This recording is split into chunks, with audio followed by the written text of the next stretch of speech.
आल India मजलिस Ittehadul Muslimeen AIMIM के राष्ट्रीय अध्यक्ष असदुद्दीन ओवैसी रविवार को जनसभा को संबोधित करने के लिए जाजमाऊ पहुंचे। 3 मील कंपाउंड के पास ग्राउंड में लोगों को संबोधन शुरू करते ही उन्होंने सरकार पर निशाना साधा। उन्होंने NRC प्रोटेस्ट में मारे गए लोगों को शहीद बताया। कहा कि यह आम सभा उन्हीं शहीदों को समर्पित है जिन लोगों ने भी उन लोगों को मारा, वे सभी तबाह हो जाएं। जनसभा में आए लोगों से अपील करते हुए बोले कि विधानसभा चुनाव में मजलिस के उम्मीदवार को ही जिताएं। वहीं मोदी, योगी और पूर्ववर्ती सरकारों पर भेदभाव का आरोप लगाते हुए ओवैसी ने कहा, पार्टियों ने मुस्लिमों के साथ इंसाफ नहीं किया। जिसके पास ताकत होती उन्हें सुना जाता है। वहीं उन्होंने राजनीतिक पार्टियों की नजर में मुसलमानों को वोट बैंक पार्टी होने की संज्ञा दी। जनसभा के लिए पुलिस प्रशासन ने 100 लोगों के लिए सशर्त अनुमति प्रदान की थी, लेकिन जनसभा स्थल पर भीड़ बढ़ती जा रही थी। शांति व्यवस्था बरकरार रखने तैनात पुलिसकर्मी मूक दर्शक बने नजर आए और लोगों का कारवां जनसभा स्थल पर चलता रहा। सभा स्थल के आसपास फोर्स तैनात कर दी गई और खुफिया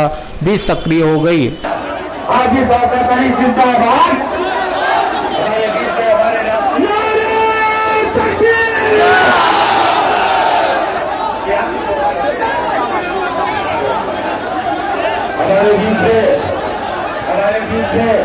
हमारे राष्ट्रीय के विधायक है तो उनको यतीम और कमजोर समझकर उनको कोने में छोड़ दिया जाता है।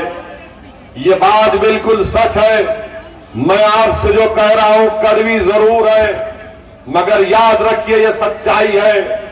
आज भारत में मुसलमानों का मुकाम अगर एक है, क्या है हमारा मुकाम? हमारा मुकाम एक बैंड बाजे की पार्टी की तरह होकर रह गया कि जब इलेक्शन आता है तो हमसे कहते हैं कि बैंड बजाओ, सेकुलरिज्म को बचाओ।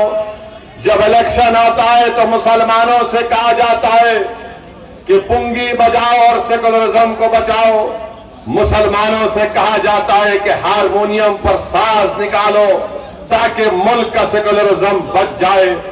और आपने देखा होगा कि शादी की बारात जब निकलती है दूल्हे के घर से तो दूल्हा घोड़े पर होता है और शाम में होते हैं बैंड बाजे वाले। और जब दूल्हा उस मुकाम पर पहुंच जाता है जहां पर उसकी शादी होना है तो बैंड बाजे वालों से कहा जाता है कि तुम इस मुकाम में अंदर दाखिल नहीं हो सकते, क्योंकि तुम्हारा काम था दूल्हे की बारात को बैंड बाजा बजा कर लाना। अब तुम्हारा काम खत्म हुआ, तुम बाहर रहोगे, किसी कोने में जाकर बैठ जाओ। यही हाल मुसलमानों का करके रखी है लोग। जब इलेक्शन आता है, मेरे अजीज दोस्तों, भाइयों, नौजवानों, मेरी बात को सुनिए। मैं चाहता हूं कि जब आप यहां से जाएं एक फिक्र लेकर जाएं, एक सोच लेकर जाएं।